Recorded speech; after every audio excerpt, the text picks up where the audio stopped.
everybody, it's me, Chadini. Well, you can't fight fire with fire. You just can't do it.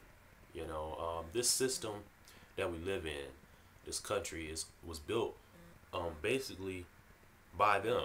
I mean, the system that they built for this country is built by them. So, um, protesting and stuff, that's you using exactly what they want you to use to bring about the change that you want to see, but it's also not going to be the change you really want because it's exactly what they set up.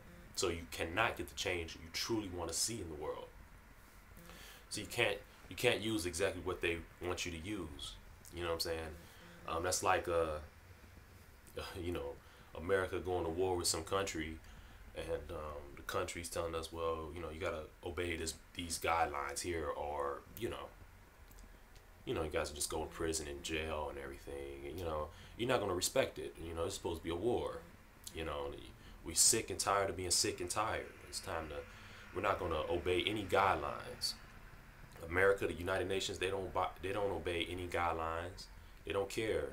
I mean, Osama bin Laden, who already been dead, it's not the American way to go and take someone's dictator and not have a proper burial for him, and let alone not even put him in front of the judges. You know what I'm saying? We took Saddam Hussein and he had a whole trial. Osama bin Laden didn't. And plus, we threw his body in the water. Oh, no, that's not the American way. We should have just said, no, we don't want to be a part of the United Nations right then and there. So we don't have nothing to do with y'all because that's not how we do things. That's not how we conduct business. You know what I'm saying? Our hands is clean. Obviously, our hands isn't. So what I'm trying to say is you can't go and do the things a systematic way, the way the system is set up for you to do it. You cannot and think and expect to change. This Occupy Wall Street will have to turn more extreme. They have to. See, revolutionary, people calling revolutionary. You're a revolutionary. You're extremist. You know what I'm saying? Like, extremist is a bad word. Well, I think Americans are extremists. I think the American government's extremists. I think the United Nations are extremists. And they're revolutionaries as well. See, to be a revolutionary, you got to become an extremist. They already give you the sticker. They already give you the tag, the name tag, saying you're an extremist. With me, they trying to twist it. Extremist, terrorist. It's all the same shit. Is not America a terrorist? It's not the United Nations a terrorist? Do they not use terror? Do they not use fear to make you do things that you probably would never be doing if you wasn't scared of the system, or afraid of their troops, or afraid of their judges? You know what I'm saying? That's terror. You can't even live. Police right behind you while you're driving. You probably drunk as a skunk, but you still able to drive, and you just that's fear. That's terror. That's terror right there. That's one-on-one terror. You know what I'm saying? But we don't the reason why we don't know this is because we just allow the news and the media to dictate what terrorism is instead of actually looking for ourselves to find out exactly what it is. You know what I'm saying? So, you cannot work through the system. The Occupy Wall Street movement will have to pick up guns. They will have to go and hold some shit hostage to get some shit done, because other than that, it's not going to get done the way they want it to be getting done. You're going to think just like President Barack Obama. Everyone wanted a black president, right? Then they put Barack Obama, who's biracial, not black, but biracial. Let's get the facts straight. You know what I'm saying? They put him in, they get him running. Everyone's all good. Like, at least this is the closest thing we can get to a black president. Yes. You know what I'm saying? We're happy. We get him in office, not knowing that he's Dick Cheney's cousin, not knowing that him and Bush got some stuff going on. You know what I'm saying? But we didn't even know this because we were so blinded. You know what I'm saying? They give us what we want, but not the way we want it. You know what I'm saying? And that's what I'm saying. You cannot fight fire with fire. You know what I'm saying?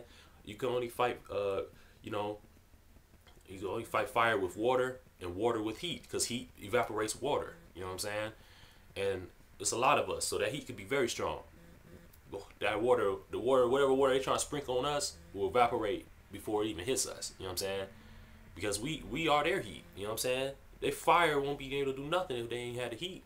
You know what I'm saying? They use us. They exploit us for their power. They wouldn't be powerful if they didn't have the powerless behind them doing the things that we do. You know what I'm saying? Look at the pyramid. The ones at the bottom are the most powerless, but yet the most needed people. most needed in order to keep the triangle in its shape and its form. You know what I'm saying? We need a lot of more people at the bottom. You know, I mean, it's basically clear as day. You know what I'm saying? Um, Even the freedom fighters wanted to go to Mississippi back in the day and protest and marched, and they did. But they asked Martin Luther King to go.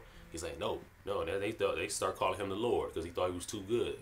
See, the reason why the system loved Martin Luther King and they put his memorial up too is because he used the system they put out there and the best way and perfectively. See, Malcolm X didn't use it, the system, that way. Malcolm X was, I guess, an extremist, a revolutionary, right? You know what I'm saying? He got killed by his own people, but yeah, his own people also was doing, you know, having notes and stuff with FBI, CIA and stuff too. It was all a co-conspiracy thing. You know what I'm saying? But with Martin Luther King, you could say it's conspiracy too. You know what I'm saying? Because you want an omelet, you got to break a few eggs. You know what I'm saying? You got to make martyrs on both sides here. It's a chess game, no doubt about it, no fucking doubt about it. But Martin Luther King, they loved him because they used the system that they put in place, and everyone's saying, "Wow, this is Martin Luther King's dream. We're living it. We're living it." Are you really living his dream?